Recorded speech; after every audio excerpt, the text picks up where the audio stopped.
Are you struggling for consistency in your sim racing? Does your iRating look like a roller coaster? If so, we have good news for you. The way to get more consistent is to first understand what you're doing differently than the professionals. And VRS is the answer. With our competitive subscription, you will have the telemetry, setups, tutorials, and everything else you need to fully analyze your driving. Our data packs and the ability to compare your driving with the best in the world will show you exactly where to adjust your inputs, change your driving line, and shave seconds off of your lap times. And our powerful and precise Direct Force Pro wheelbase and precision pedals are being used by some of the world's best drivers. All these champions agree that VRS hardware is not just the best on the market, it's also priced well below the competition. So if you're looking to upgrade to direct drive and the best pedals in sim racing, VRS is your answer. If you want to get better, get faster,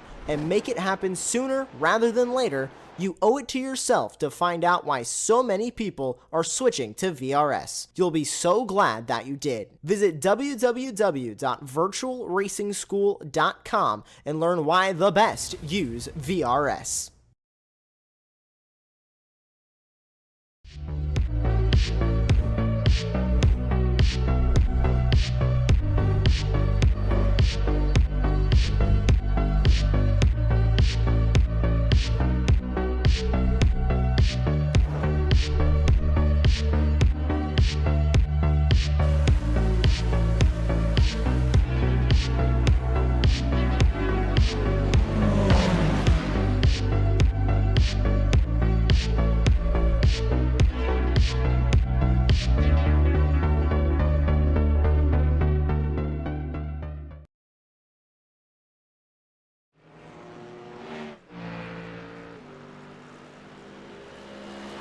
Evening everybody, and welcome to the ARL GT3 trophy, and once again providing us with the action tonight. We're at Road America for the 7th round of the championship. You just see here in the background, our pro-ams are finishing off in qualifying. My name is Adam Reid, and Sam Fitzpatrick is going to be alongside me, and as always in production. Sam, we're at a very incredible circuit in Road America. So much history behind this circuit, so much technicality. We're in for an absolutely superb race tonight.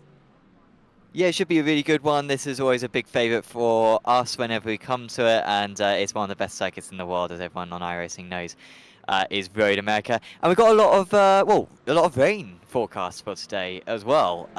We were sort of expecting a dry race 1 and a wet race 2. But with the forecast changing slightly, actually we're expecting a bit more rain than what we were initially envisaging. So that will add an extra element, and an element that the drivers so far this season haven't really had to contend with. 4 miles is the track length. Plenty of corners about them. You can see how technical it can get. Of course, in that middle section and that end section as well, that final section, I think is going to be so crucial to get right. Our pro car drivers are about to head out onto the track. At this moment in time, it is a German 1-2 in Matt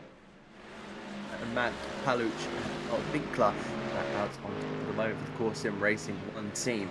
We'll get on those in a moment, but here are our pro category cars, and they do have 10 minutes to get a time remaining. In terms of the format for today, it is going to be a 2-race format. We've got 3 different formats, Format A, Format B, and Format C. And here at Road America, we're using the B format.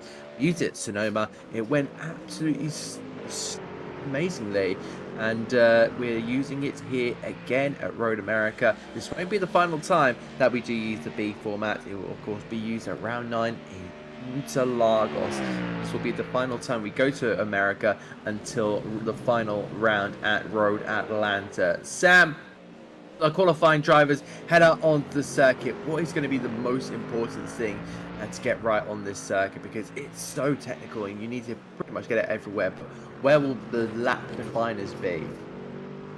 Well, you're not going to get too many attempts around this circuit. This is one of the longest tracks of the season, as you were saying before. It's a 4-mile length circuit, so over 2 minutes the lap. So, yeah, you'll be wanting to get in a decent lap straight away. Pretty easy to pick up a 1x on a couple of the corners around this track. But these guys know the circuit so well, like along with, you know, Spa and Watkins Glen, this is one of the most used circuits on the service. You might also want to get a little bit of a draft as well, of course that long straight on the pit straight, and then also the long run down to turn 5 as well, so you could maybe steal a 10th down there. But of course, as we've seen this season, the slipstream in these GT3 cars isn't exactly very strong. So yeah, we'll see what these pro drivers can put up. Great time so far from Paluch and Winkler and Fox and Engel. It's a core sim racing 1, 2, 3, 4 as it stands, but expect the pros to get a little bit ahead, but I wouldn't be surprised if Paluch and Winkler still find themselves on the 3rd or 4th rows of the grid. There's so much riding on this qualifying section. We know how important it can be. Just seeing again, pro drivers continuing to circulate the circuit. They should be getting about 4 or 5 laps. 5 if they're very, very lucky, but you know, 4 is usually the maximum you can get around this time. So especially when you're seeing queues like this, we are seeing the 3 Mercedes. You know, so this is an ideal situation where you want to be grabbing a little bit of slipstream, but also, you know, there's so many different cars in front of you. And also have a look at the Ford in the background there, who is pretty much stuck right behind all 3 of these guys. Yeah, that'll be a very nice run there. Just trying to figure out who that is. It's not like Rosseth or something. Is it? I'm not quite sure. A little bit of a back off there from Leon Mishka, of course, our defending champion. Hasn't been a great season for him, misses the first couple of rounds, and then has been trying to play catch up ever since. Let's have a look actually at the standings for this season as it stands. Of course, we've got a few more rounds to go, 4 more rounds to go, including this round of the season, and at the moment it is Norbert Leitner for Impulse at the top of the standings, but he's not too far clear of his teammate Yannick Steinhoff. In the Pro-Am Championship, we currently have Make Paluch, who's not too far ahead of his teammates, Carl Winkler. They're 1st and 2nd in the Pro-Am Championship as it stands, and in the Amateur Championship, we currently have Jacopo Rampazzo at the top of the standings, and he's got Alex Rogers behind him. And in the Teams Championship, we have Impulse Racing by Tam Livery absolutely dominating. They're pretty much quite wrapped up already. But yeah, still, all 3 of our championships are alive, particularly the pros. Not many points at all separating Leitner and Steinhoff. Indeed, and you know, this is going to be a big moment in the championship where, of course, Yannick Steinhoff got a big advantage last time out at VIR. I think I can see that's the exact thing. Goes and puts it on the front row of the grid, but then it's topped by his BMW by Aiden Young there. Steinhoff in the Mercedes, Aiden Young in the Ford. So we'll have to see how they kind of go about. Let's see if we can go into the Pro-Am standings, because it's also looking pretty competitive, I'd say. We see one of the Mercedes going off and doing a little bit of grass cutting. It's Mike Paluch at the top for the Core Sim Racing 1 team, 434 points, with Carl Winkler there in the 2nd. He is hoping potentially close that championship lead down. Mikko Nurmi, who's on a good good run of points, 3rd. However, VIR did not prove to continue in hope that he had. Van David in P4 ahead of Ronald Grossman, and Nikolai Mjelder for the Norwegian there in P6. He's hoping to maybe climb a little bit higher up the standing, potentially at maximum. Sven Lottman will be in with Alexi Hari for the Trident Motorsport team, just on the edge of the 300 points, with Dominic Engel and Michael Eberstein rounding out the top 10. Marcus Fox there ahead of Manuel Pendil, with Pavlo Denisenko and Volmers. Artem Udod, who's had a very difficult run of form, and not recently appearing. Thomas de Routier, Sami Heiskanen, and Oren Nofla, of course, down there at the bottom. 3 drivers still in double-figure points. So Pro-Am looking pretty competitive, but you still see of course, Pouch, Winkler, and Nurmi being that top 3. Maybe Stefan David, if he can get a podium, might be able to step up his game. Actually, maybe gain a little bit more on those cars. Yes, still could change quite a bit, as we've got Aiden Young currently on the provisional pole, and he's about to complete another lap here, so I expect a few more times to get up there. Steinhoff doing well, currently ahead of his teammate Leitner. That's very big for the championship. But can Young put a little bit more space between him and the rest? He sure can. He finds another couple of tenths of a second. And that is quite a nice gap for him. So, of course, was very strong form last time. I was bitterly disappointed at VAR. He was very upset with what happened to the other drivers. I can't recall quite if it was Wazowski who collided with him or whether it was Steinhoff. But one of them certainly did, and the other managed to inherit the win, and Young had to finish in second position in the end. But he is looking very strong.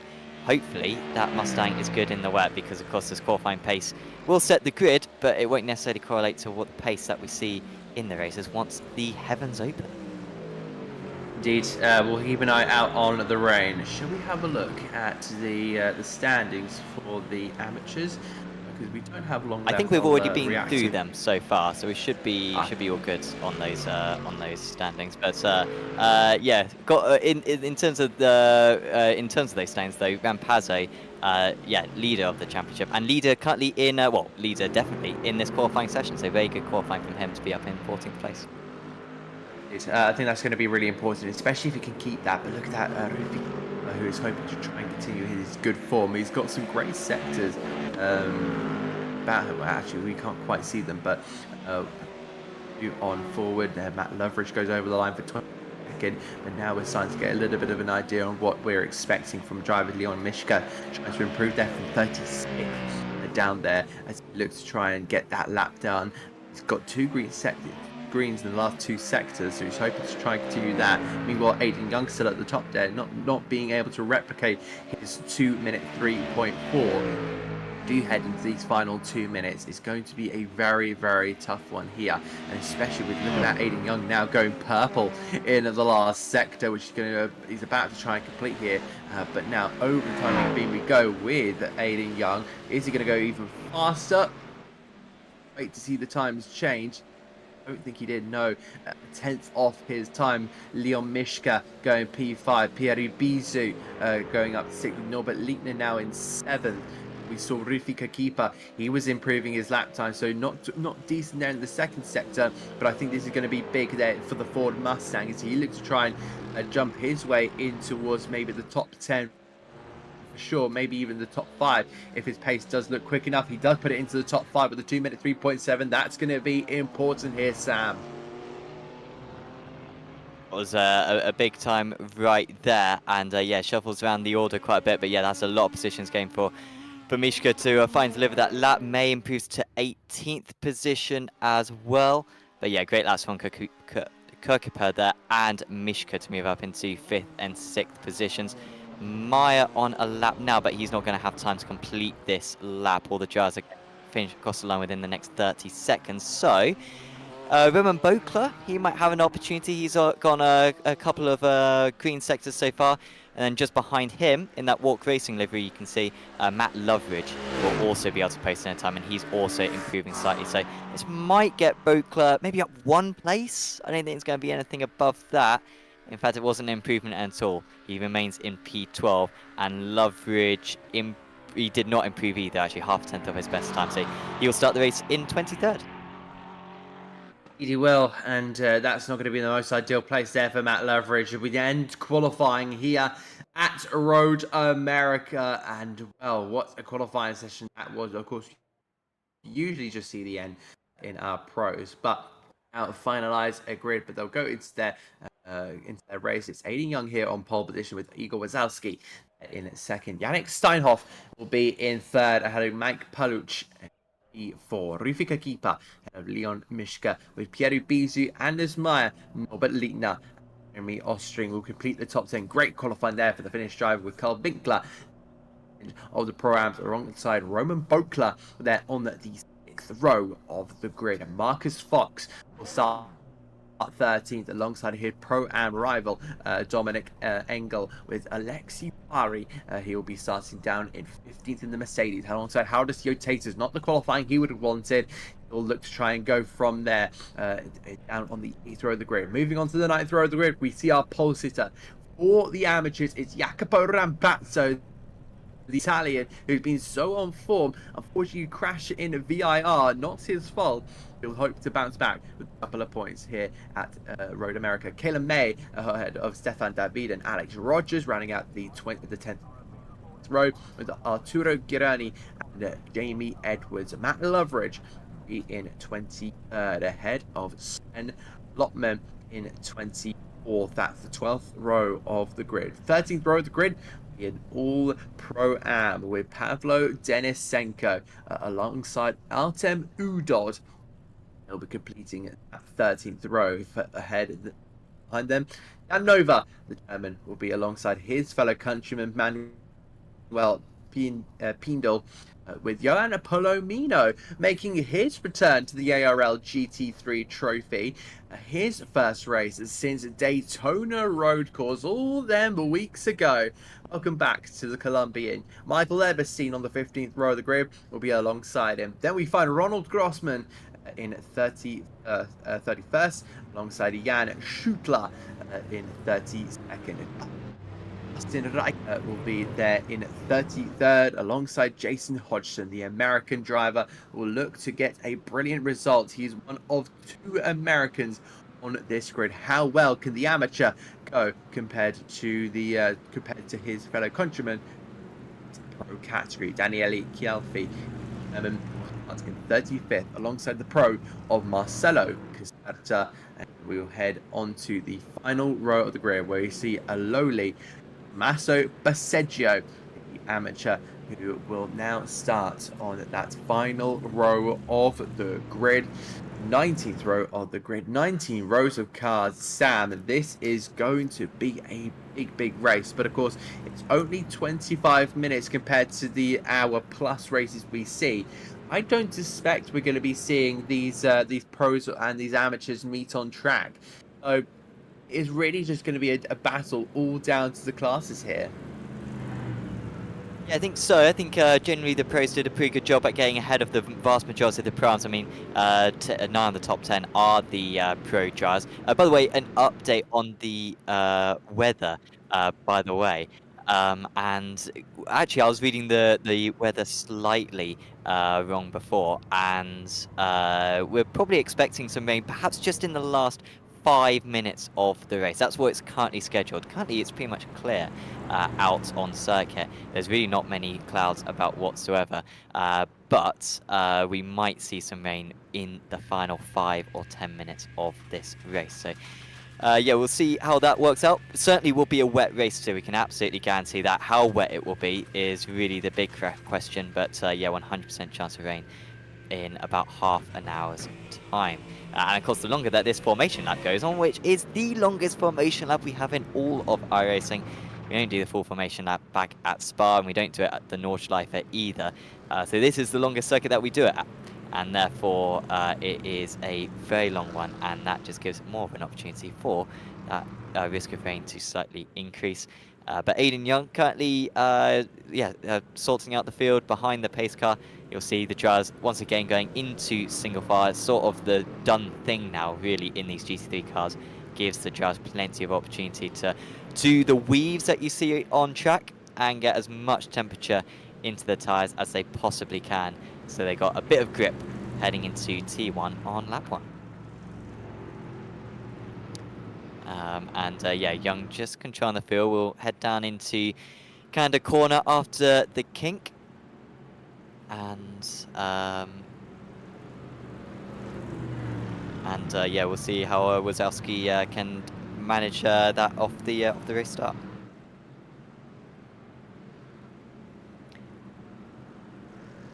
So just a few more corners to go for this final sector then, and then the pace car will pull into the pits. Remember, our class pole sitters, Aiden Young in the pros, Mick Paluch up there in 4th position in that course sim racing livery. That's the orange and white livery.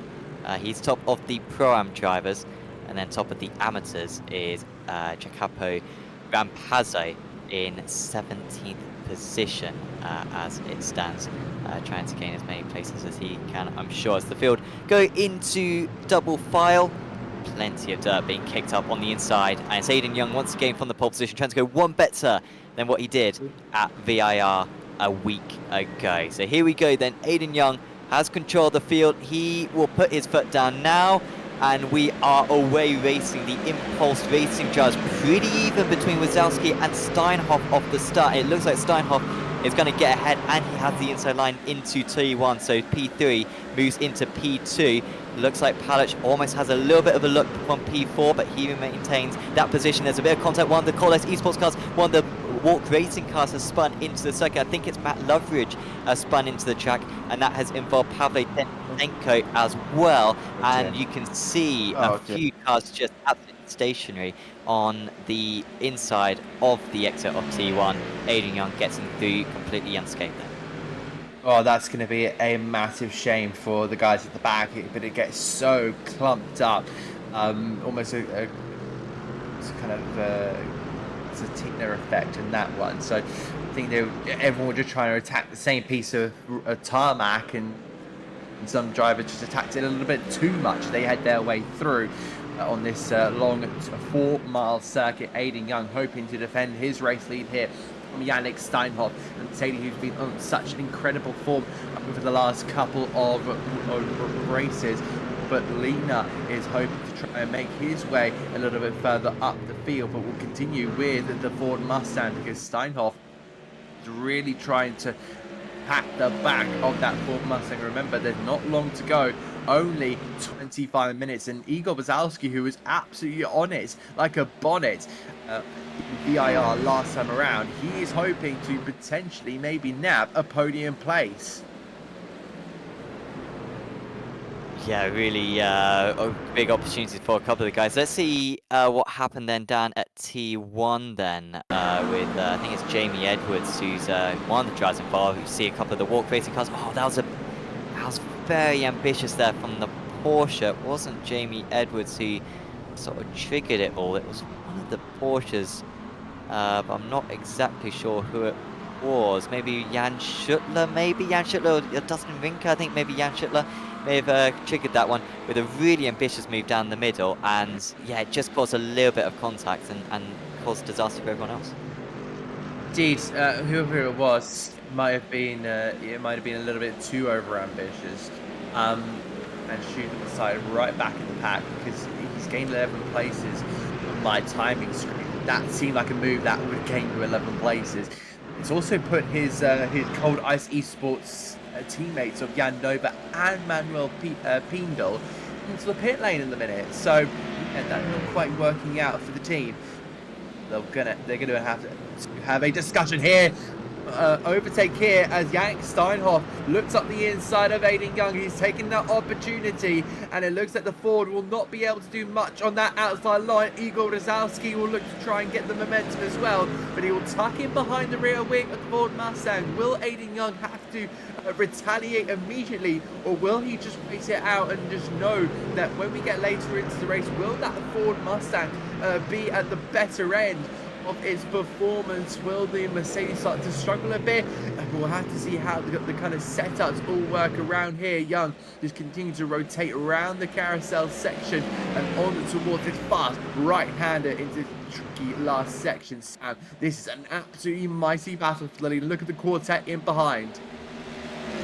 Yeah, that was clinical from Steinhoff. Young not defending it too much, either thinking that there wasn't going to be a move, thinking that he was just, getting close and saving some fuel, or that he was going to, or that he feels like he can get it back later on. But of course, there isn't really much of an incentive to save fuel in this race. There's no pit stop, and so you just want to be the first across the line. And I think he may have actually got a little bit loose actually coming out of T5, so that maybe was part of the reason. But Steinhoff is under pressure, so Young might have the opportunity to respond straight back, because the gap out in the lead is just 1/10 of a second.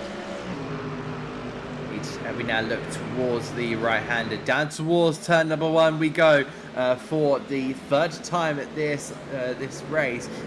Yeah, Aiden Young was not quite there. The skies have gone a little bit darker. Remember, the rain percentage was on the high scale end here. And continues to wrap that Ford Mustang around the corners, get it rotated, get it into the corners. But it does seem like the Mercedes is starting to just edge away, but it might only be centimetre, but with the grumble of the Ford Mustang down the straight, it just doesn't seem like there's any sort of gain here. You spoke about the slipstream not really having an effect in these GT3 cars, even though you see them as very, very boxy, very, very wide, very aerodynamic for some of these cars. How is this all going to work out, and where does Aiden Young get through? Because it doesn't seem like it's going to be on the straights. I think it's going to have to be a mistake here from Yannick Steinhoff.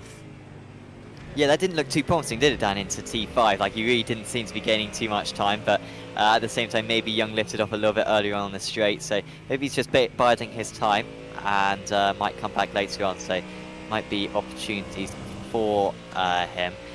And of course, he was pretty frustrated last time out, and so he will have a point to prove against the likes of Steinhoff and Wazowski, because yeah, that was deemed to be a penalty by the stewards after the race, which of course denied Young the race victory, as we're going to see a move here with Kirkapuk going up the inside of Liam Mishka.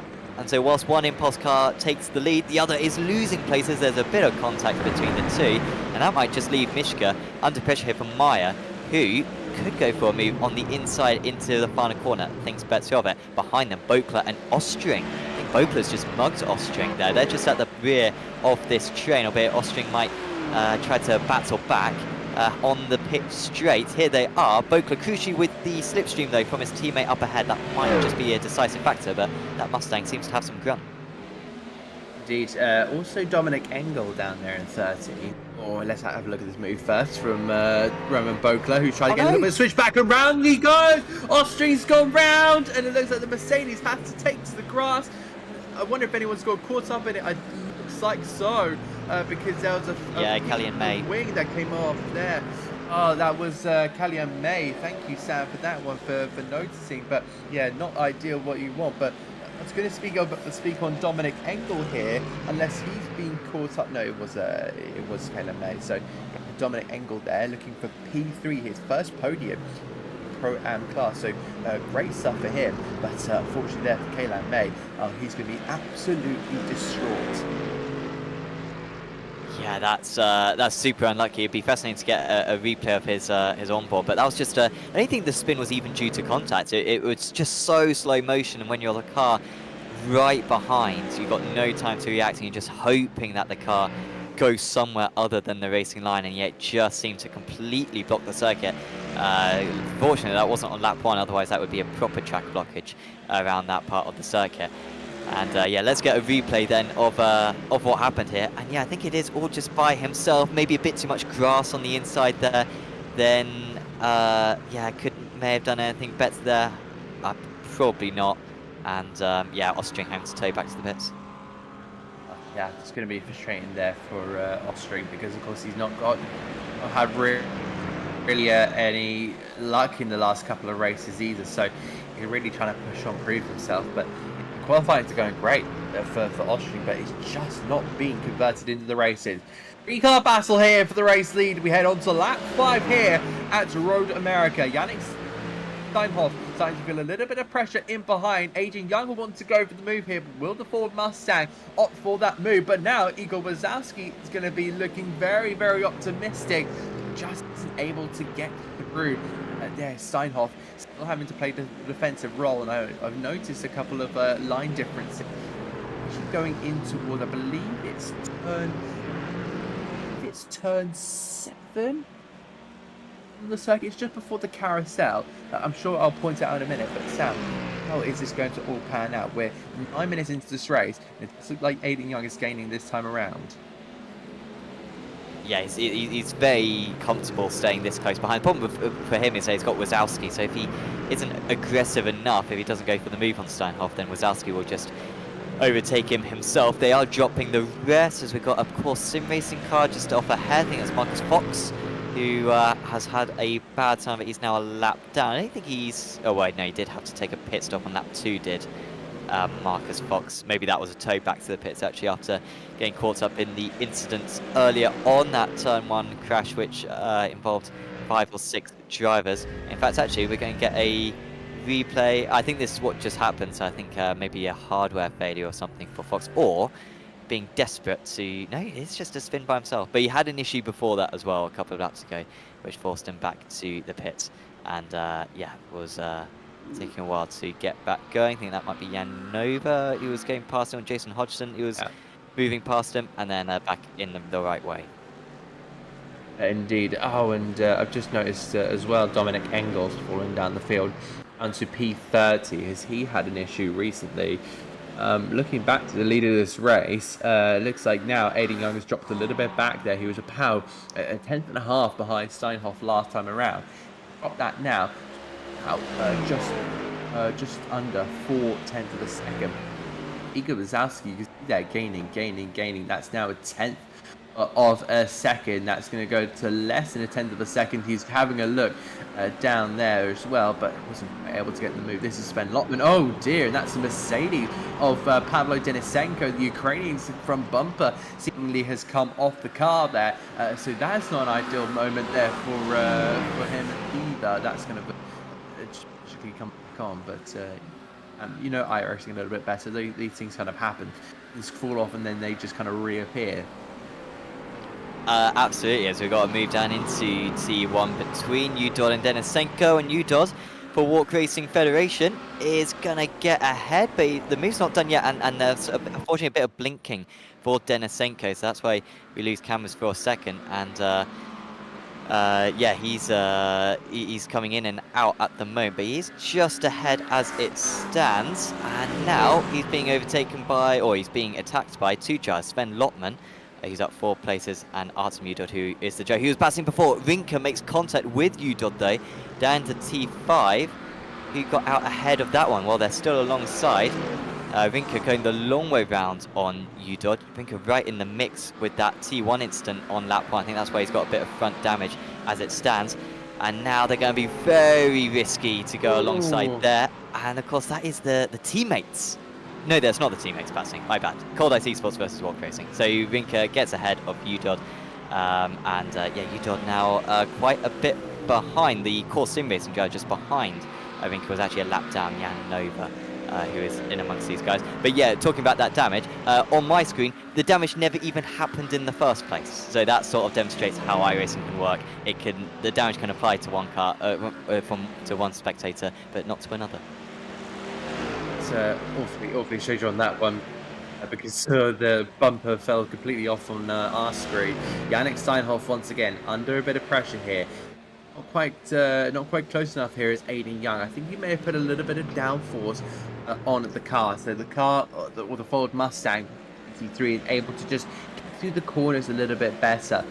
I'm not entirely sure what Steinhoff has got on the car, because just seems to be that Mercedes is very much sticking in front of the Ford Mustang. We're now kind of halfway into this race as well. We're at that midway point. I just wonder if the desperation of Aiden Young is going to start to creep in, especially down to that last 5 minutes.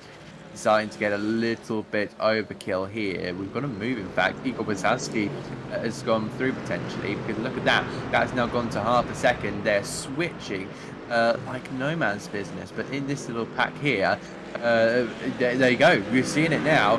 Igor Wazowski for the Impulse Racing team has now gone through here on Aiden Young. This is a massive moment in the race, and Aiden Young dropping down to 3rd here. That frustration is building for the American driver. Mistake, I believe. Yeah, and frankly, I mean, not to, you know, get people bored about the rest of this race. I mean, I think that's basically checkmate right there. Like, once you got 2 of these very high-quality guys out in the lead, it's going to almost be impossible for Aiden Young to bring this back now, because the top 2 can just give each other the draft, and there's going to be no opportunity for Young to be able to overtake. So there's the move, and yeah, Young left himself a little bit vulnerable, but of course it's easy to say in hindsight you should have defended, but if you start defending when a car's that far behind, then you start defending into every single corner and you start losing time on the leader. So yeah, frustrating stuff for Young, who's actually got back ahead again. So maybe there was a switch again. So Wazowski, I think, may have made a little bit of mistake. So maybe the game is back on, because the top 2 have been denied, and here it was just running a little bit too wide, and Young was not going to let that opportunity go down on the inside through the kink. and moves back into second place. I think if you're Aiden Young, you had to take that. You saw him go off track. You were alongside him. Last thing you want to be doing is thinking, oh, I'm not going to go for that move, because you've got the leader right in front of you. And of course, there's going to be 70 points for the winner. But of course, we do have a second race, the exact same scoring. So if you're good at maths, you should even average 70 plus 70. You know, is 140. So you're getting the maximum amount of points. You can win twice here. Now, looking back to this battle here, because Rufika Keeper has looked down the inside of that Ford Mustang, but he's gone a little bit too deep himself, and Mike Paluch is now going to squeeze back on by here. The pro amateur is just holding on with the pro, just absolutely waiting in behind. The 120 going off there of Anders Meyer, the Norwegian, trying to find any form of maneuver that he can possibly get on these American roads here. If he can really just trying to put the muscle down and really just get past that pro-am car. This is on board with Meyer. He's sitting behind Leon Mishka. He's got Norbert Liebner, the championship leader in the pro class, behind him. He's in a little bit of a tough decision to go with here. He's got to try and maybe get past the German. Will he go for the move in towards his right-hander? No, he doesn't. He doesn't opt for the overtake there. It's started to narrow up around that section as well here, Sam. I think Meyer was right to not go for that move. Even into turn one could be an opportunity. Yeah, he's dropped back a little bit as Mishka now, so he's not going to have quite as big a draft as he was getting before. So yeah, this is looking fairly likely that Meyer will pull this one off. By the way, chance of rain by the end of the race actually very low now. It's gone down quite a bit. So it was about a 75% chance of rain. iRacing was forecasting before. It's now down to about a 25% chance. There's still a chance of some spots, but really shouldn't make any difference come the end of the race. Still guaranteed rain, pretty much 100% rain for race 2, and the track will get very wet for race 2 as well, because we've got a warm-up as well, so there's about 25 minutes for iRacing to bucket down some rain before we get started for race 2. So the rain will come, but not just not for this race 1. Udod unfortunately had to take a pit stop. He was actually doing all right, was Udod. He was up in I think 22nd place, so strange one that he's had to take a pit stop there, maybe underfueled the car, as Meyer decides not to go for a move into T5. So this group stay all in the same order as they started the lap. And he's starting to get a little bit of stalemate, you might say, in this battle. But for Paluch, this Pro-Am has been absolutely flying over the course of the season. His performances have just got better. They've improved, and pro drivers are just sitting in behind. They're kind of more focusing, I think, on their own little one-car battle. Only Rufika Keeper has attempted a move, and like he kind of went overboard with that move. I don't know about you, Sam, but that Finnish driver maybe just trying to do anything he can to be able to get a clean move in there. But at this moment in time, Paluch is really being the cork in the bottle here. Yeah, I think he really overshot it in the end, because he was in a very good position, and he could have broke a few meters earlier and probably still got the move done. He was quite far clear by the time they got to the apex, but it's still very tricky to control that on the brakes, and the more braking pressure you apply, the more the tyres overheat once for the corner, and then you have less grip once you get to the corner, and it's so demanding to apply that brake. Not all in one go, just ease it on, not try to trigger the ABS at all, and that gives you the grip once you get to the corner. So you're still very tricky at this level to get there. Not trying it into T1, I think he's just lining it all into T5, because this is T3, obviously. If anyone's getting a bit concerned, then there's a corner somewhere down this next straight as well, which is T4, and there's T5 at the end of this very long straight, the tight left-hander, and he is in a very good position, and I think this is as good a position as he was in a couple of laps ago. Driver ahead goes half defensive, but not a whole lot, and I think Rupi is going to get this one cleared this time nicely on the apex, and Paluch had no response. So that's what he was trying to do a few laps ago, but this time he lines it up just a little bit better, learned from the experience before, and he's up into P4. The brilliant move there from Rufika Keeper. definitely a move that needs to be made now. Leon Mishka is going to see that Ford Mustang in the lights of red livery and think, if he can get past, so can I. You know, I'm the reigning champion.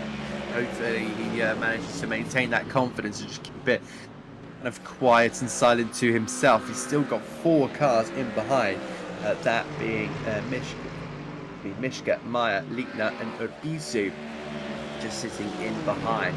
They're very much starting to just pile on here. I think that go lower down the field.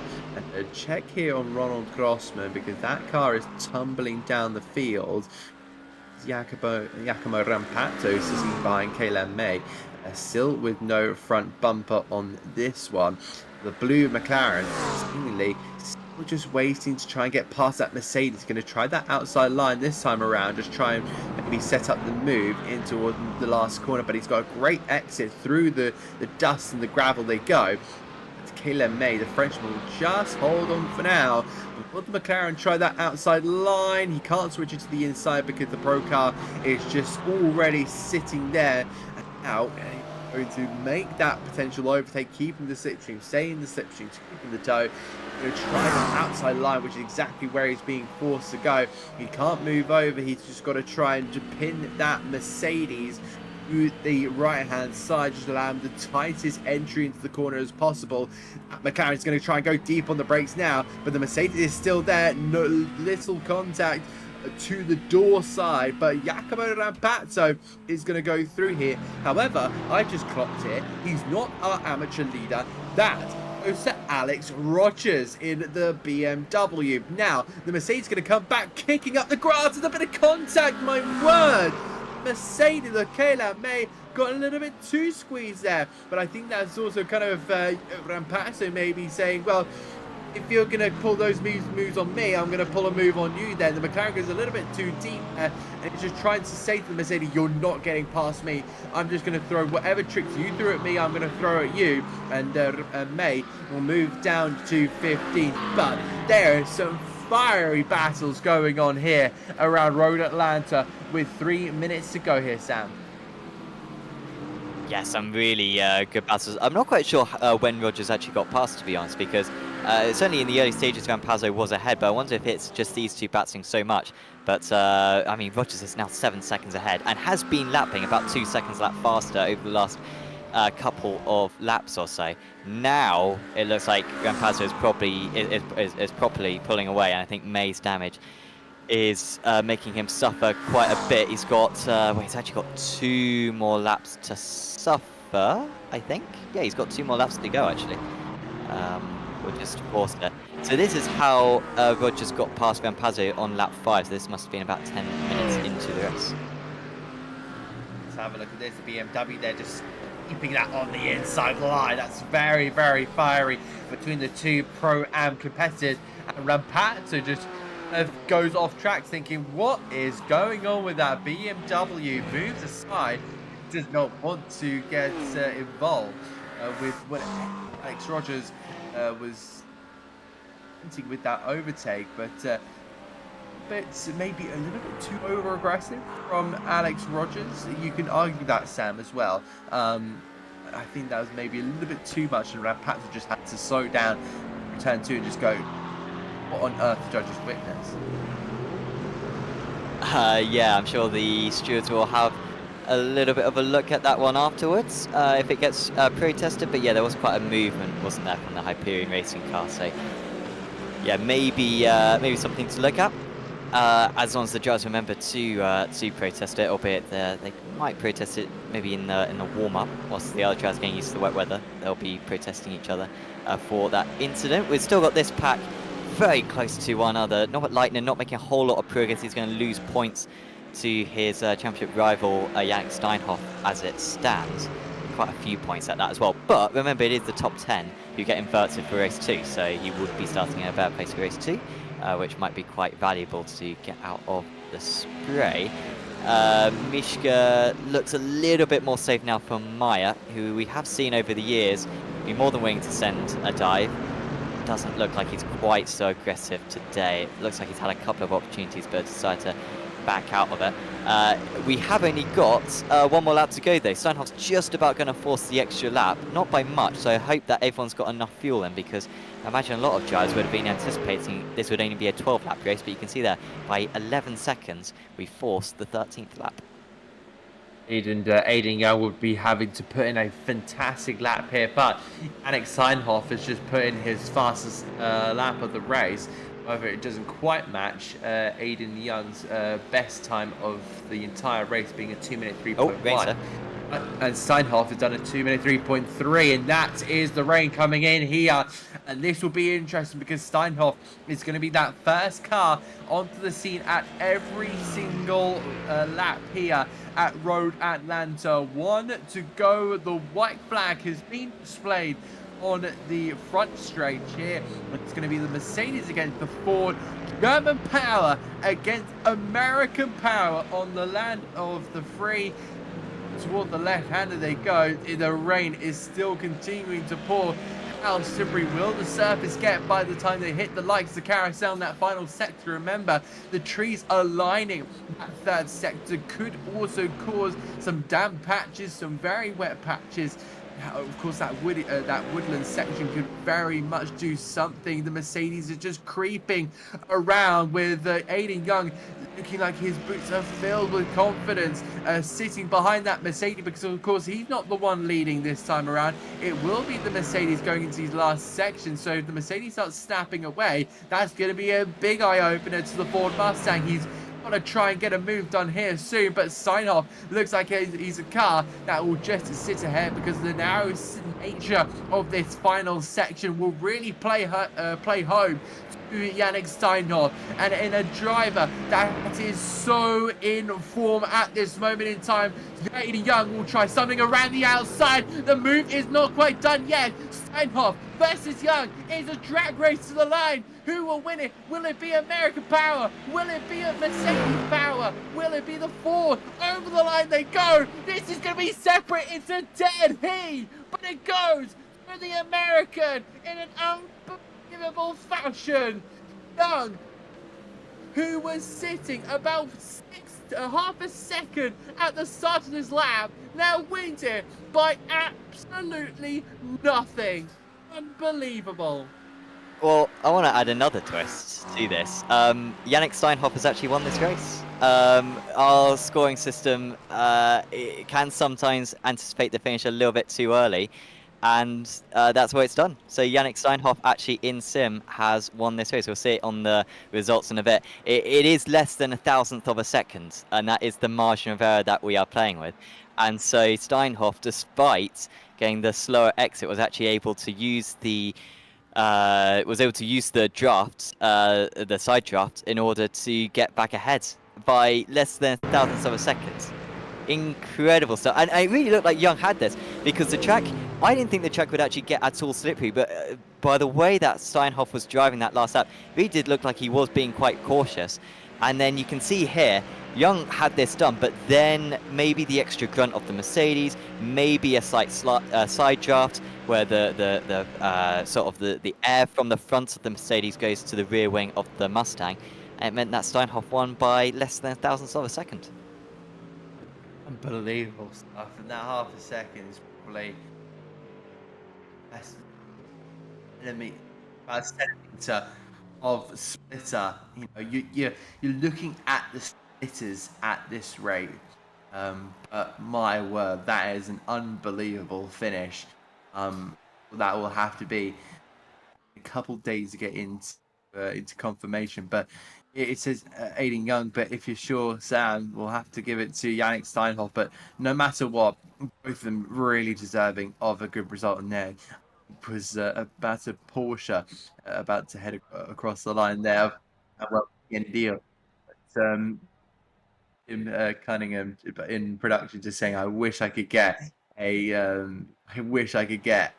kind of a freeze frame of that finish. You know, how in like American Championships they have that kind of that screenshot. But anyway, here are the results. Yannick Steinhoff, there you go, by less than 1,000th of a second, wins ahead of Aiden Young, Igor Wazowski, the Polish driver for the Impulse Racing team, gets another podium to his name. Rupika Keeper there in P4 ahead of Mike Paluch, the German, finished us in Pro-Am with Leon Mishka holding off ahead of Anders Meyer. Norbert Lietner down there in 8th. Pierre Bizu with Roman Bogler in P10. Carl Winkler just outside the top 10, but second in Randall Howardus Yotatus, the Corvette, just trying to push on, but only managed in 12th place there. Our race 1 winner in all the way back at Daytona. He's not been having the best of the season. Now we find Alex Rogers, the winner of the amateur, ahead of Jacopo Rampazzo with Kaylan May. Of course, the damage at Mercedes. He limped home for 15th ahead of Jan Schutler, Sven Lotman, and down in 18th there, Pavlo Denisenko. He had his earlier issues. Trident Motorsport team. Ronald Grossman be there in 20th ahead of Marcelo Caserta. Then we find Johan Palomino. Not too bad there for the Colombian driver. A little over a minute behind our winner, but 22nd, not bad whatsoever. Then we find Tommaso Baseggio, Jamie Edwards, and Daniele Chiarfi. Michael Eberstein will be there in P26 ahead of Stefan Davy. Not the best result there for the Pro-Am. The Frenchman who was hoping to maybe get a result, it wasn't quite there. Ahead of Altem Udod, Alexei Ari, Dominic Engel, who had a mistake in the very early stages of this race. That fell him down to 30th. He'll be living to regret that one. And well, Pierre Deal, over 2 minutes behind. Of course, he had to go in for repairs. Of course, plus 1 lap here for Jason Hodgson at his country's home race with Jan Nova, Marcus Fox, and then DNFs here for Jeremy Ostry, Arturo Girani, and Matt Loveridge, who retired all the way back on lap 1 of this race. It's been a horrible, horrible day there for Matt Loveridge, but this warm-up is going to be something that all drivers may have to partake in, with the wet conditions pouring down onto the racetrack. You see there one of the Ford Mustangs even going sideways. That is why we're going to be seeing a packed out racetrack with 38 cars on the 37 cars on the circuit. You've got to adapt to the conditions. This is what sim racing is all about. This is what sim racing is all about. As I was just saying, you want to be adaptable. This is a prime example. Yeah, absolutely. Yeah. And the judges trying to get a little bit more practice in. They would have known it was going to rain earlier on, like the weather was announced. I think 5 or 6 days ago, so they would have done plenty of practice. I'm sure they've got a wet weather setup as well. A lot of the setup shops, I think, have been doing wet weather setups for Road America, because I think the officials week there was a bit of rain forecast, so they should hopefully have a bit of experience. And yeah, any of them who don't have any experience will need to do as best as they possibly can. Here's the grid. It's a French 1-2. It's a Delachaz Automotive 1-2. They have nailed the reverse grid, so it's Bokler ahead of Abithi, then it's Leitner, Meyer, Mishka, Palich top of the Pro-Ams, Kirkapa, Wazowski, Young, and Steinhoff round out the top 10. The rest of the field will cycle through for you. We already went through the results with Adam explaining the results before, and yeah, the rest of the results are all the same. Setting the grid for this race. Alex Rogers across the top of the amateur drivers. And yeah, we'll see how wet this circuit gets. I mean, it looks pretty wet at the moment, Adam. I mean, certainly in warm-up there was quite a lot of puddles. I think it is only going to get wet, so we are going to have rain all the way to the end of the race. But how intense it is might change how much puddle build-up we have. But certainly on the pit straight, it doesn't look too bad as it stands. Yeah, it doesn't seem too kind of hectic in terms of the water build-up, but you've got 37 cars that are about to do 13 around the circuits. I think about 14 to 15 laps here. So there will be potential moments to dry up the racetrack. There's a couple of drivers in the pit lane, that being Yannick Steinhoff and Dominic Engel. Marcus Fox is also looking at our timing screen all the way down at the bottom. What is Steinhoff and Engel up to? Because that is very, very strange. That's not something you usually see. yeah, I can guarantee that was not deliberate. Steinhoff is now sat in the pit lane. So something that may have caught him out is that before race 1 you get 2 minutes to grid up, and then before race 2 you have 1 minute to grid up, just with the way that the iRacing heat system works. And so maybe he was just caught out by that. Maybe he'd gone to the loo. Maybe he suddenly realised, oh no, I've got the dry sets up on and not the wet sets up. At least I didn't see him have any dry tyres on, but I wasn't paying a whole lot of attention, I must admit. So maybe something to do with that, but that is really big for the championship. After such a good race 1 result, I mean, he's got no chance at a good result now in this race 2. He might get back into the top 15 perhaps, but obviously he's not going to get on the podium. And meanwhile, his main round for the championship is starting in P3. That will be a massive jumble up for the championship, especially seeing that as you say, Leitner sitting there, P3, hoping to defend his championship lead. Even it was in the first race. Memory is slightly more towards what's happening now in the present, and what is happening in the present is drivers trying to find out what the conditions are looking like, trying to use every piece of the road that they can, seeing if they can potentially find any form of advantage that they can find at the start that offer maybe a few find at the end of the race with a few pots of points, that we love to say. You can see that the car just picking up the water, spreading it over to the side. Hopefully, may see a bit of a clearer line. It depends on how this kind of goes. This is the 1, 2, 3. This Matt Loveridge, and Loveridge is giving away in his McLaren, and oh, it's starting to be a bit of a concertina effect. Very, very lucky as well, because that could have been absolutely awful. I was having a look at this replay.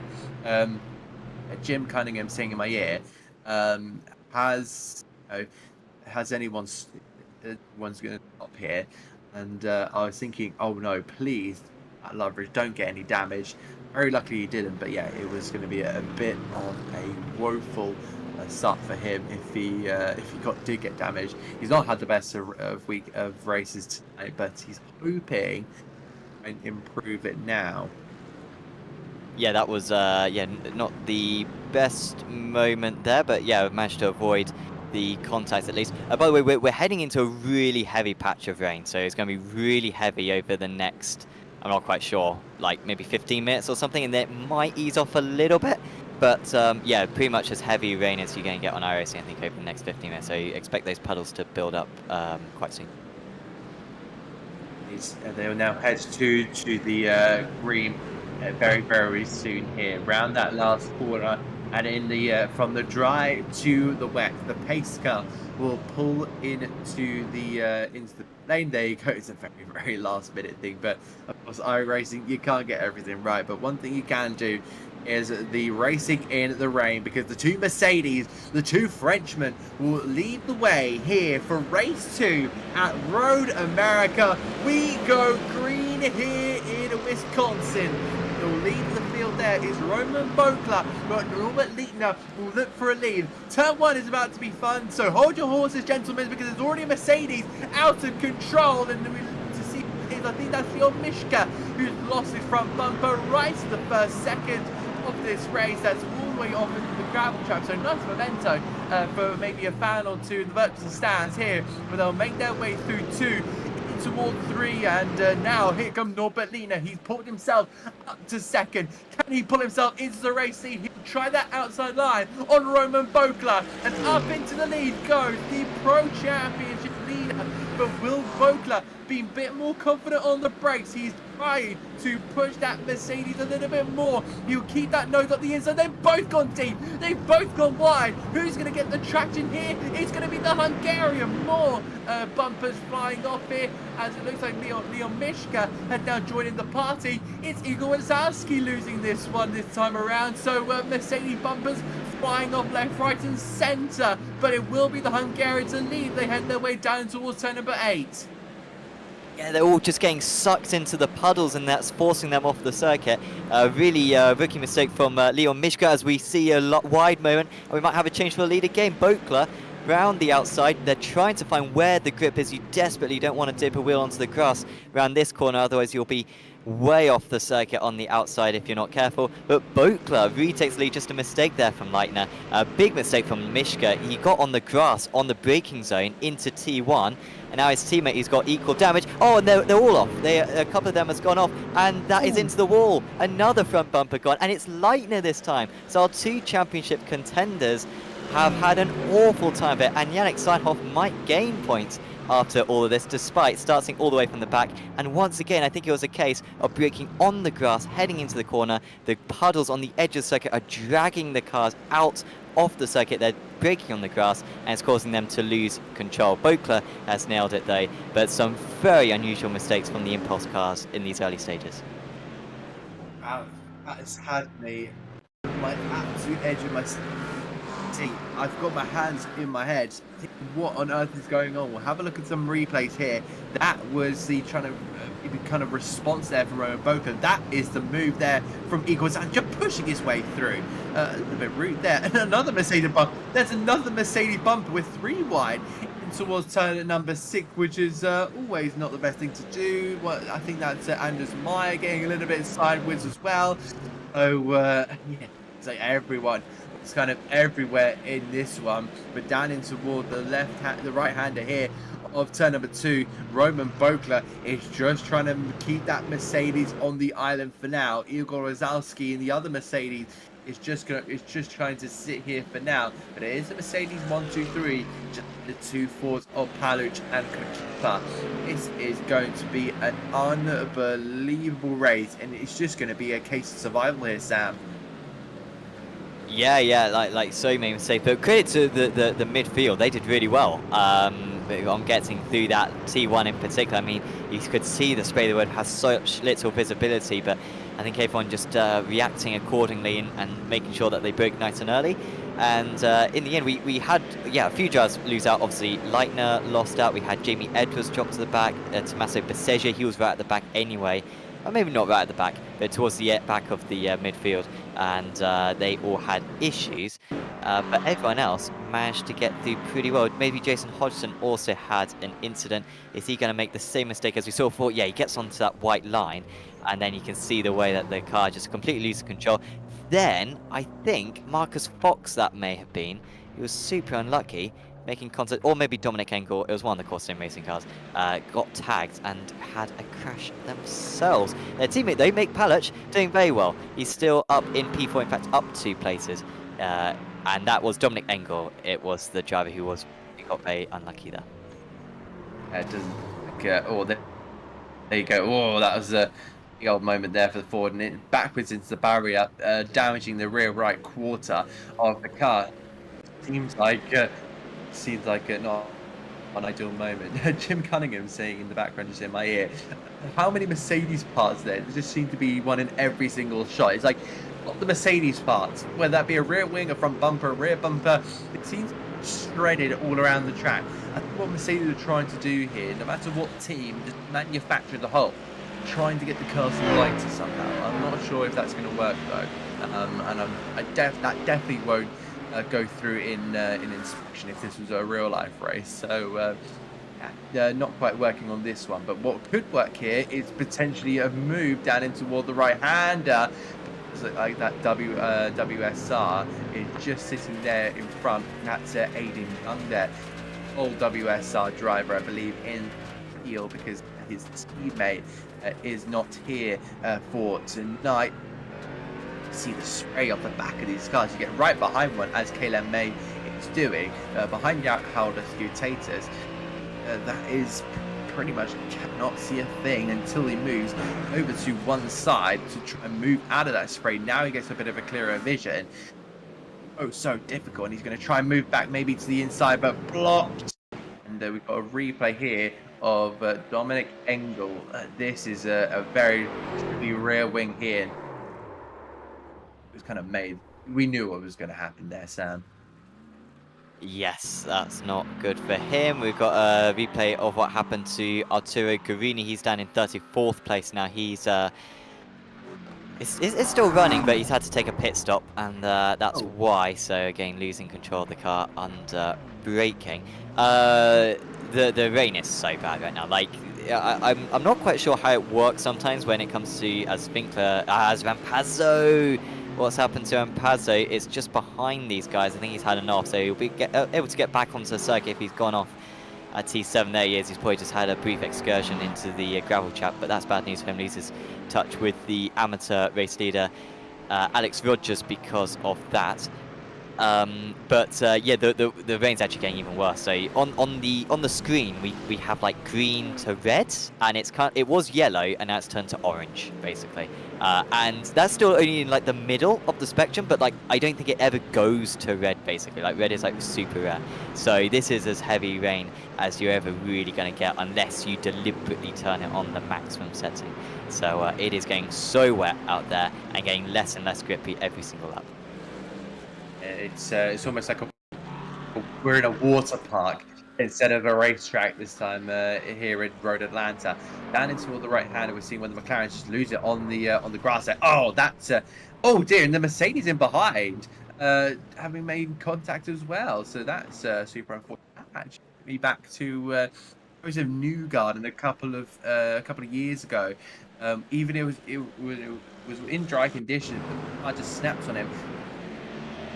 Right into the water and a massive whack. Oh, no. That's where it kind of took me to. This is Anders Meyer. Oh, bit of contact between him and Aiden Young in that one because the WSR car just the inside line. Unfortunately, he's gone straight for the toe off into the pit lane there. So I wonder if there's any form of suspension damage to that car. But you're just seeing how close the field is. I mean, in time, but oh, this seems to be a limping Mercedes. I'm not sure who that is. That's Roman Bokler, I'm being told, who was leading this field comfortably. Yeah, he's still have a good run through there. I think Mishka actually drops a bit of time through that corner. So Bokler's just absolutely nailed these conditions.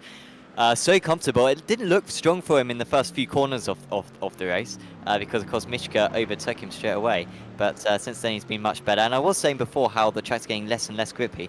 Actually, the times are mainly maintaining. Maybe they're getting a little bit slower at the moment, but we're seeing some personal bests from some drivers. So maybe the clearance of the cars on track is counteracting the amount of rain. But 6 seconds. It's a huge gap already 3.5 minutes into the race, but it can be so easy to lose it, especially with the lines that these guys are taking as Kirkuper has got past Palic. That looked pretty easy. Maybe Palic got on the grass on the exit and he's going to get on the grass again, so ease on the throttle, but it might cause him to lose another position because he's got Aiden Young, who's had a pretty good run so far. Starts in P9 and he now moves up into P5, so ahead of Palic, who's just had a couple of awkward corners there. Such a narrow circuit around here at Road America. The drivers are trying to use every inch of it to find that little bit of extra grip. But yeah, when they do dip a wheel onto those white lines or onto those curves, it is very costly. You've really got to keep it, as I say, on the island. Jim Cunningham in production, you have something you want to say?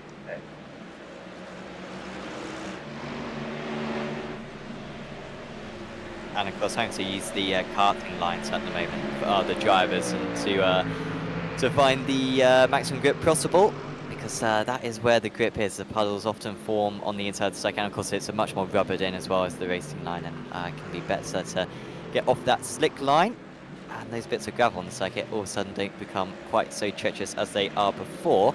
But still, these Mercedes are doing well, and of course we saw the damage on.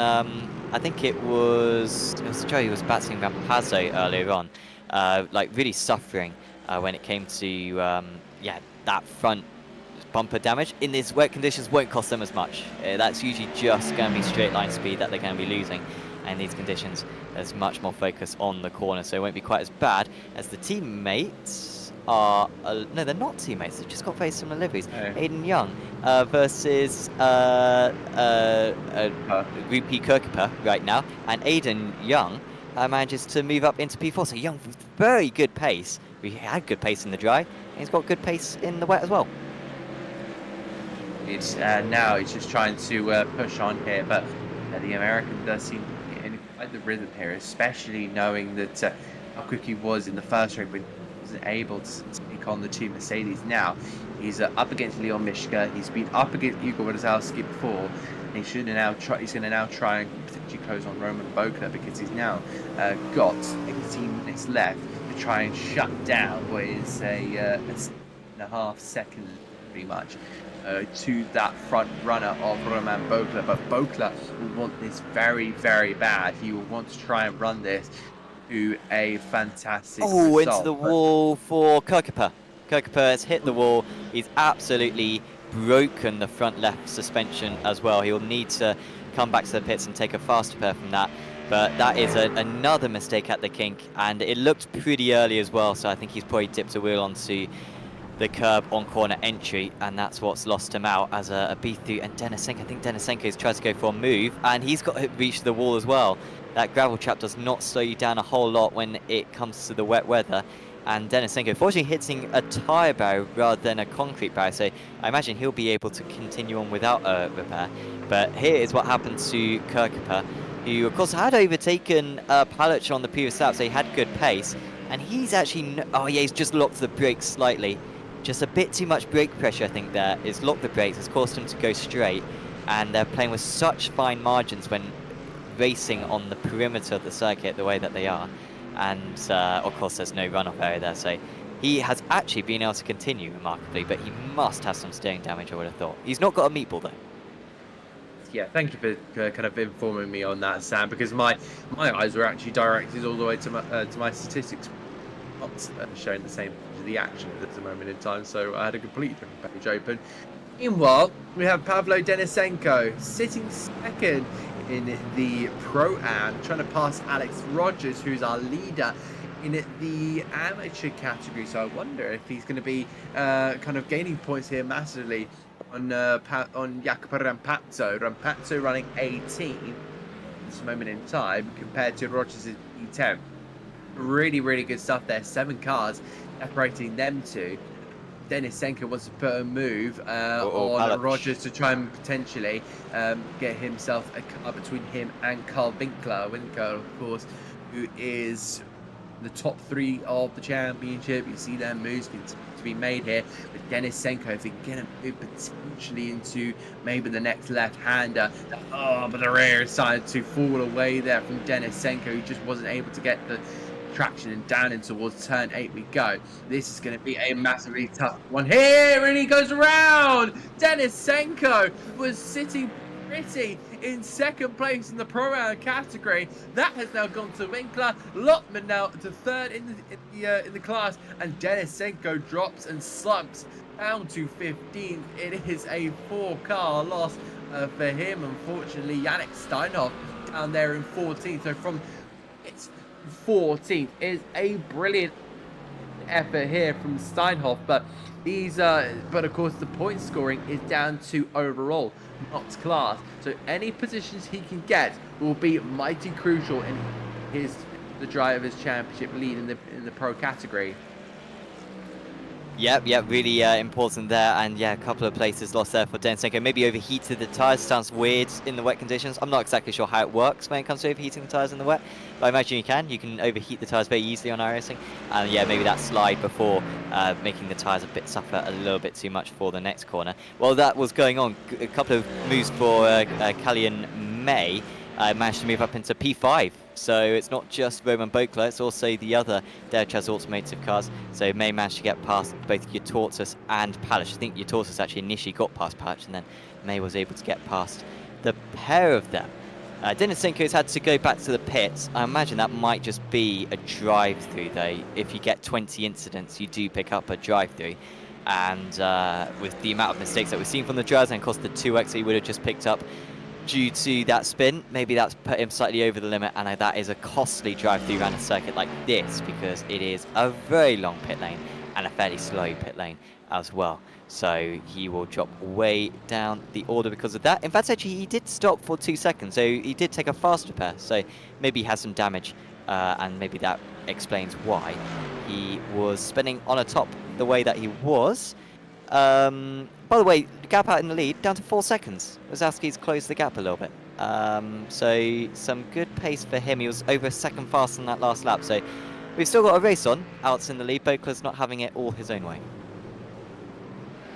This is how Let's have a May look at managed set. to get past both Tortoise and Passion. You'll see Palic made the lost the initial move to Tortoise, and then May got past the pair. No, maybe not, because he's gone into the back of the Ford. Yes, he's may have gone past. Let's have a look around the outside. Yeah, that's going to be it there for Kylian May. Minus front bumper. So again, another piece of Mercedes is going off into maybe into a trunk of a fan. But oh, that's I was going round there, unfortunately, on that part. But Kylian May not doing too bad, sitting sixth there. Sorry, my apologies. We're completely sitting in the minute. My apologies on that one. But look at Leon Mishka. He is really on the run here, but he's of course on the run from an angry Ford Mustang who didn't win last time around because of apparently the timing moment here, and in towards the right-hander, trying to get any form of points that he possibly can, and a podium overall is on the cards for the young American. Mishka will look to be defending as well as he tries to close that gap up. They climb up the hill here at the famous Road America circuit. He just sees water coming into his eyes, into his windscreen. He has no idea where the car is. There's no kind of indication of where Mishka is until he gets on the brakes. And he just sees where the car is. He's going to go a little bit deep there, try the outside line, but to plant the power, and I think they have lost a tenth or two in that one. They go down the hill in towards the second corner of the circuit. And Sam, this is crunch time now for Aiden Young. Yeah, he's got pretty good pace as a young. He's not got the same pace as the two leaders, and there are a couple of drivers further back who are a bit faster, but he is definitely faster than Mishka. And of course, Mishka is going to have that straight line deficit because of the damage on the front of his car. It looks so sunny out there, doesn't it? And yeah, it is still 100% red, and it is like orange. It's just so orange on the radar, and that is like, I don't know, 60% rain or something. So like it is on the wetter side. So yeah, it's so weird. There should be rainbows. I don't think iRacing render rainbows yet, and frankly, I don't think it's worth the 10 frames or something that we'd lose. But there would be a rainbow right now with the way that the weather is. So no lets up in the rain, just to confirm, for the rest of the race or the rest of the day. It's scheduling rain for the next 4 hours in sim, basically. So very wet day at Elkhart Lake. We're watching Marcello Caserta chasing down Jacopo Rampazzo. I say chasing down, actually, he lost that position on the last lap, made a mistake, did Caserta, and Rampazzo was able to get past, albeit Rampazzo actually made a mistake as well. So they're both having a tough time in 17th and 18th, and there's another mistake, Caserta. Mistakes being made about the place, but you say it's so easy to be making these errors, especially in the raining conditions. Kind of exactly what it's like in real life. You know, it's so difficult. In conditions like this, you aren't kind of driving on a road surface. You are basically driving on water. Completely different from a solid road surface. There is Harold Siotatis switching from his Corvette to the Ford Mustang. So I'm guessing he's going to be using that for the rest of this. And in towards the right-hander he goes, sitting pretty behind Mike Paluch, German driver, but the Pro-Am has been absolutely on another level compared to where he was at the start of the season. Constant improvement, but look at that, the Ford Mustang up against the Ford Mustang. It looks like the Pro car is going to be a bit more of not giving an opportunity here, drafting down in towards turn number one, and Tater's swiftly through here. Does he get his braking right? No, he doesn't, because it looks like now going back up the inside is going to be Pallet. Look how twitchy at Tater's Ford is the more darker of the two. My word, I thought he was going to go into the back there of the German, but you just managed to hold it on with Rupika Keeper sitting in behind. Now Yotatis is going to get the traction down here, so it's kind of more of a traction line speed car compared to one that is kind of good all round. A bit more caution to the wind here for Malik Paluch, but a solid move there being made by Yotatis, keeps it on the road surface this time around. Even Rupika Keeper was trying to get in on the action, but he has to bide his time for now. Yeah, and of course, I think Utortus lost that position on the previous lap. He made a mistake because we did see Utortus get past Pouch a few laps ago. So that's the second time that he's pulled off that move, and this time he'll try to keep it ahead. I am surprised because, of course, these guys are so good, like really, really top drivers. A lot of these guys, you know, Kokopa's 7.4K. Just how much they're moving about. I mean, we always see it, particularly in iRacing, because of the way the time model is, that you always want to keep the temperatures down as much as you possibly can. But in these wet conditions, it does seem like pushing the limits perhaps is the way to go. And these guys really are pushing the limits. And of course, the mistakes that they make, they are worth making in order to find that little bit extra speed. And it's all well and good saying, you know, you need to, oh, as that's off the circuit, it's another mistake then for your Tortoise. So he loses 2 positions. He is maybe pushing the limits a little bit too far, but yeah, it's one thing to sort of find the wet lines, but you still got to maximize the braking, you still got to maximize the throttle input, and really be pushing the car on the edge of its limitations, and that is what these guys are so good at doing in these treacherous conditions. As Kokopa, despite of course having that big hit into the wall at the kink about 10 minutes ago, has had really good pace ever since. He doesn't seem to have too much damage on that car. He might be up into P6 before too long. With these kind of cars, you do have to reel it back, just be down to about between 80 and 90%, depending on how much it is raining. But your Tortoise, or your Tatus, I want to pronounce it, is very much, I think, feeling the pressure this time around, because I think he's just trying to attack here this time. Rupika Keeper this time around. Pieru Binzu looking to try and get in on the action as well, but the pro driver there is going to have to sit in behind, still looking for those extra couple of 10th. But yeah, Kirkpa is just going to try and maybe hold out for 7th place, unless he can maybe hunt down Paluch with a mistake here. But there's been some really, really good top racing here. We approach the final 6 minutes and 20 seconds remaining. Look at the spray, it is just another level. You can barely see your braking zones. You're really just having to rely on your kind of muscle memory and anything around you that you can look at, and he's now being able to read some of the wording on the back of the Ford Mustang just ahead of him. Tatus, just hang on to this one, just see if he can reel him in with his fishing rod down in towards the left-hander, turn number 8. You can see the braking lights there on the Ford, but look at how strong he is. I think he's very much fired up after his mistake here, Sam, won't you agree? Oh, it's another one. Oh, when it comes to a halt, bro, how does your Tortoise will be? He'll be wanting this race to end at this point. I mean, it's so frustrating when he's clearly got the pace as well. I know that is one thing to say, well, maybe he's as Young has got past Mishka for 3rd position. That's down into, well, I don't think it's even into Canada corner. It's well before that, so maybe a mistake from the other driver. They're squirming on the brakes, but that's where the grip is, on the outside of Canada corner. So Young manages to move up into P3. I think that'll be as high up as he gets.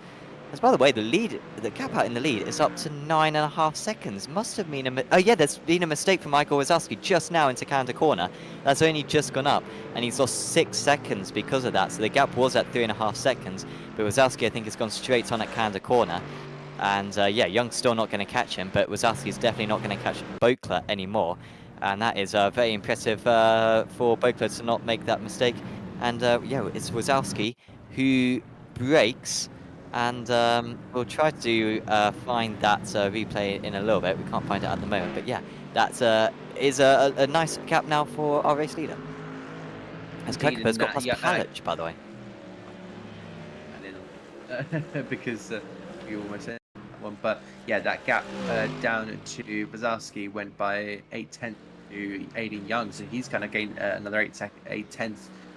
After this, just way too hot. Did he hit the barrier? He has hit the barrier, has Igor Wazowski, and the Polish driver will be nursing that car back onto the racetrack, and I wonder if that's going to be taking any time out of his car here, because Young will be looking for 2nd place, but the time he's got the time in hand.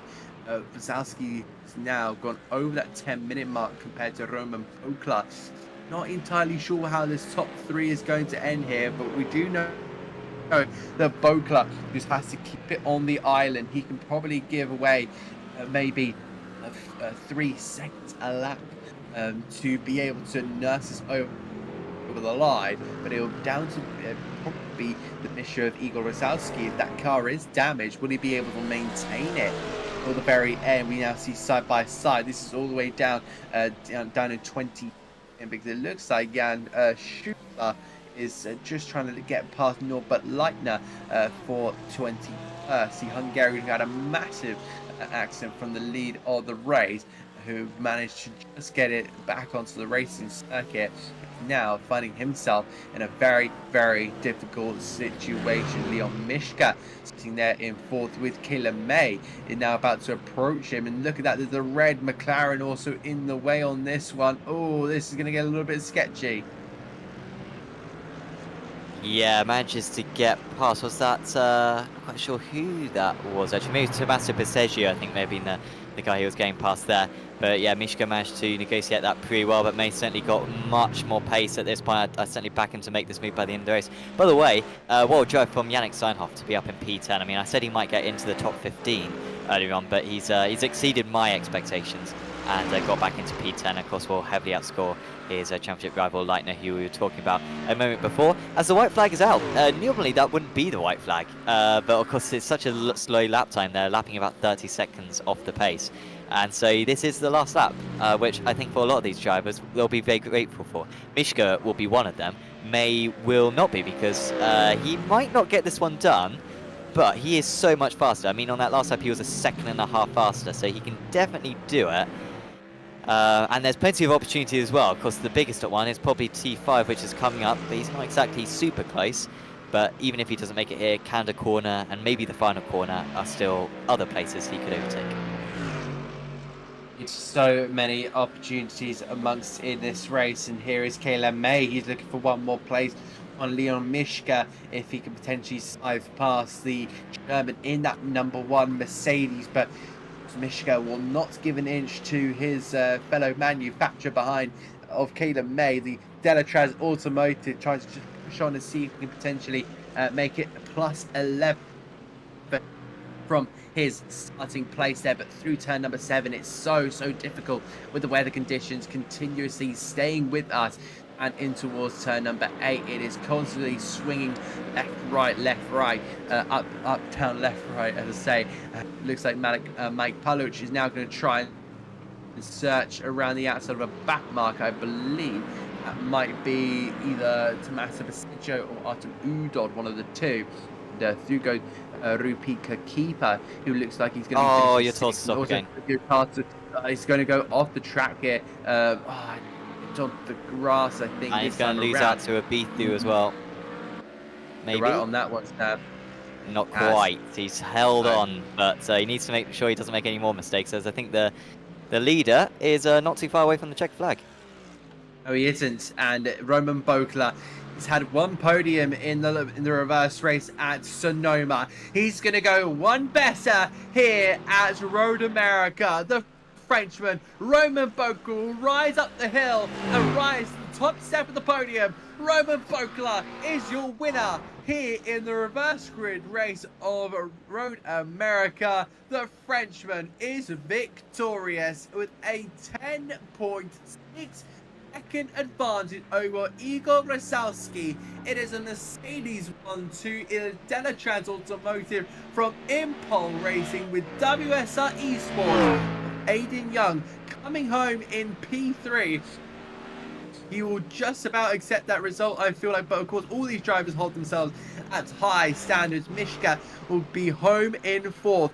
Malik Paluch will finish home in P7 for the Pro-Ams. That will be a win, as Alex Rogers will come home, and it's a double win for Rogers in that BMW. He will take say maximum points, but he will take a double win in the amateur category. Superb ahead of Carl Winkler. He will be third in the in the pro-am category. He's just behind Ronald Grossman, who's actually second in the pro-am. So it'll be Paluch from Grossman, from Winkler, and it'll be Rogers, Rampazzo, and Jan Nova in the amateurs. A superb race, a challenging race. I think a race where some drivers are seemingly happy that is over. For sure. Bokler, I'm sure even though he was one of the very few drivers who we did not see make a single mistake, I didn't even see a bad sector for Bokler. We did see the gap go down from like 6 seconds to 3.5 seconds. I sort of assumed that was just with pace. Maybe it was a mistake, but we certainly never saw a mistake from him. But even he, I think, would have been grateful because, yeah, the fine margins that the drivers had to race around this circuit, particularly through the kink, where they're having to run all the way on the outside of the circuit, get as close to the track limits as they possibly can, knowing that if they just go a little bit too far, they'll be straight in the wall. Really impressive how many of them managed to keep it out of the wall. And yeah, big race for championship connotations. I mean, Rogers with some really good points there. Him and Rapazzo will basically be tied on points, I think, going into the next round of the championship. Of course, really good race, or really good meeting at least, for Steinhoff to make up some good points. It will be a drop score for Leitner as Engel crossed the line with no rear wing. But yeah, Leitner, this will be his drop score, which will lessen the burden on him, but still be close between him and Steinhoff in the championship.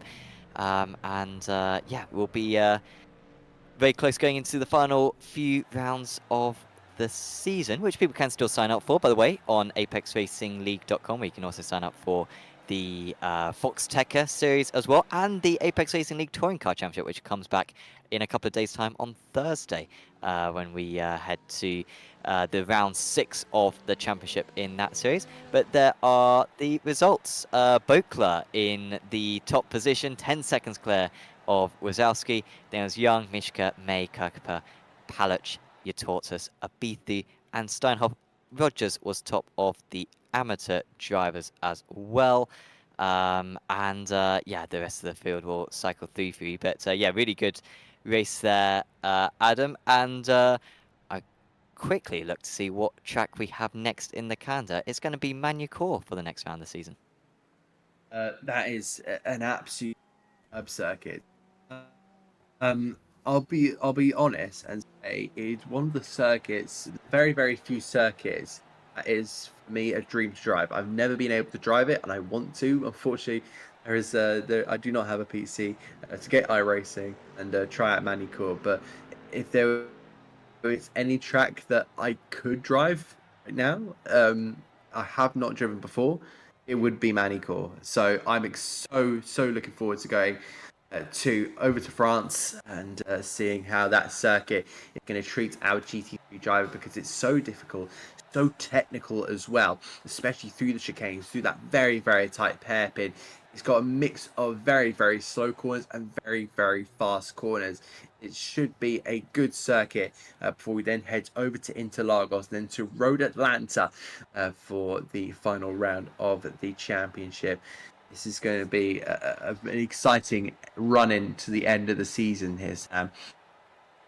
But I am so looking forward to it. Yeah.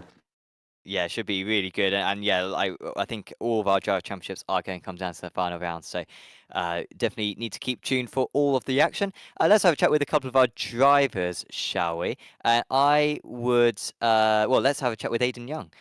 First up, Aidan joins us now.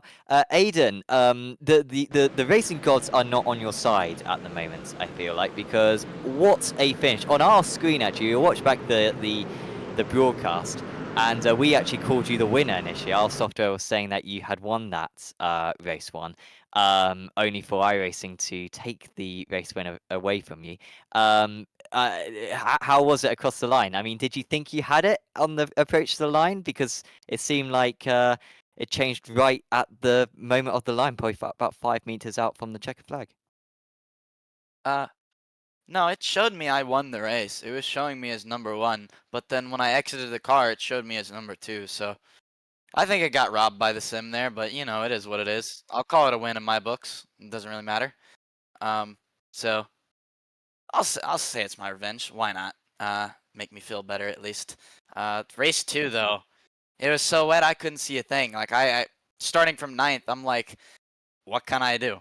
I mean, it's basically monsoon rain, so with the spray, I'm trying to see and I can't see anything. And every time I peek out to try to get a little bit of visibility, it's just somebody would block me, and I'm like, where do I brake? Or do I try to pass? Do I like risk like wrecking half the field when I do try to pass? And I was like, well, might as well just be smart about this and just try and gain as many points as possible, because I mean I knew it's wet, so there was going to be a lot of crashes, especially with how flooded the track was. It was just like, okay, find this spot here, or find a little bit of pace here, and then yeah.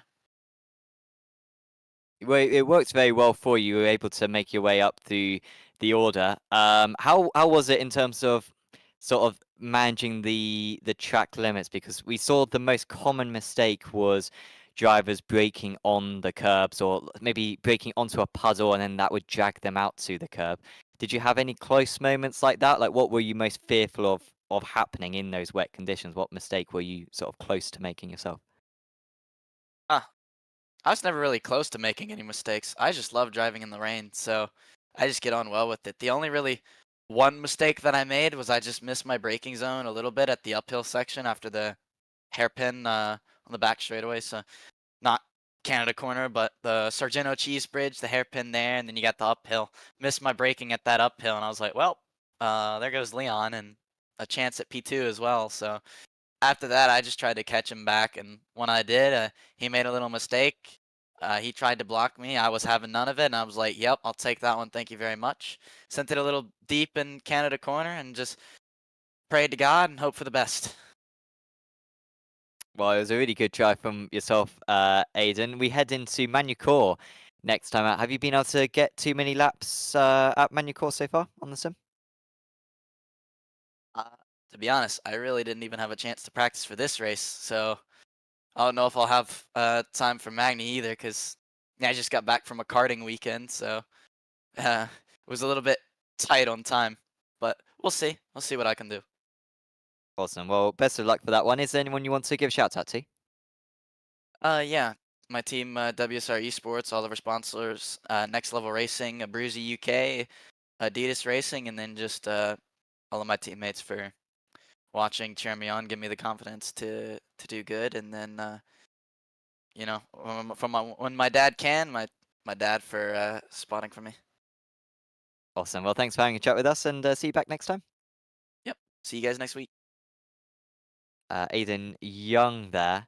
Yeah, second place in race 1, and then the third place in race 2. Adam, who would you like to have a chat with? Let's have a chat with Roman. I'm going to chuck him into the in now. Roman Bokler, you are live on ARTV. An extraordinary win in that race. How the emotions? Your first win in the championship. Yeah, it's pretty crazy right now. It's like the race was really hard, the second race for sure, with the wet and the pressure of Igor all the race. So yeah, I'm really happy about that one because the first one was really difficult. I had a little moment with a Ford car, and yeah, after that I managed to finish 10, and it was enough to start on pole. And after, obviously, the view helping me a bit, but yeah, the wet on the track was really heavy. It was really difficult, and yeah, I'm really happy because, like you said, it's my first win in this series and in all the series that I made. So yeah, I'm really happy. Of course, talk us through the first race, because of course that was the dry condition. It was a very difficult race for you, but you managed to kind of make it up in the second race. Talk about that first race and then the transition going into that second race. Yeah, before the first race, I had a really bad qualifying. I made a mistake in the first lap, so I needed to restart, and I was alone without slipstream, so it was difficult. I managed to finish P12. So the first one was to try to take 2 plays to be on pole on the second one, and I managed to do it. I was 11 after the first lap, but after that I attacked the P10, and we had a little moment. He lost the car in front of me, and I just touched it, and behind me they just go through me, and I have a little damage in the rear. So it was difficult to manage the race one and to finish P10, but I did it, and it helps me a lot for sure to start on pole, and to have the view without rain in front of me. So yeah, and the warm up helped me a lot also to switch between the dry and the wet condition. So yeah, I'm really happy about that one, because it was I think the toughest race I did in iRacing, and yeah, I'm really happy.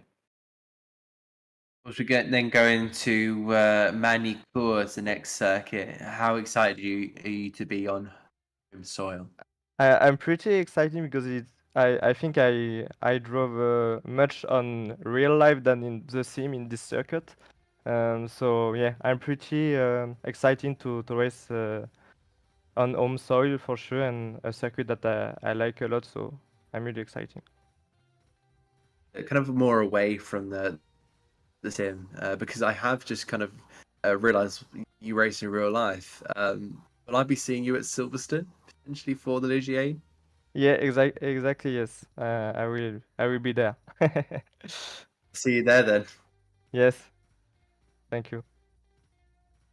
Thanks so much, Roman. A pleasure to talk to you. Go and celebrate your victory. Yeah, thank you, and thank you to my team also to help me for this race. We finished all the three in the top 10s in the race too, so yeah, really happy. Thank you very much for your time. Thank you. Let's have a very quick chat, shall we, with Alex Rogers, because he did have a very good points haul today. Alex, congratulations. Double race win today. Talk us through that race one, because it really came to a head when we saw that move between yourself and, I can't remember if it was Rampazzo or whether it was someone else, but that move down into T3, I think it was. But you're making good progress, and then you're able to get the race lead. Talk us through that that sort of move through the field. Yeah, well, it was Rampazzo. Who else? Of course, it was. It was one of them. I think we both wanted the AM lead. I knew he was in the lead. He knew I had a pace advantage from kind of lap 2 onwards, really, and was defending pretty hard. He actually forced me onto the grass before we actually got to the turn. So you know what racing drivers are like. I had to give as good as I got. Put a relatively aggressive move on him, but it got it done. And then drove away after that. So it was really as easy as that in race one. I think he was banking on some rain because I think he was running a lot more wing than me. So I actually ended up catching I think it was Heroldus in front of me at the end, and I was reading him in towards the end, but didn't have enough laps to catch him. So yeah, race one was relatively plain sailing actually.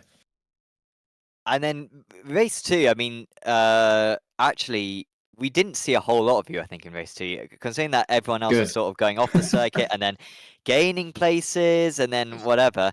You started 13th, finished 12th. It actually seemed a pretty normal race from where we were watching, but was there a bit more behind the scenes? Yeah, I mean, me and the tyre wall did meet pretty hard once, so it was not as straightforward as that. I did end up with like some pretty bad steering damage, so I was trying to sort of battle that all race, but at least it made it interesting. I'd have been better off with a rudder, I think, in that race because it was pretty wild. So, but yeah, it was great fun. It's always kind of terrifying, coming down that back straight, and when the other guys have said the same thing, I kid you not, you cannot see anything. You're kind of just listening for the sound of the car in front and kind of following that. So, yeah, it's pretty wild, but it was great fun.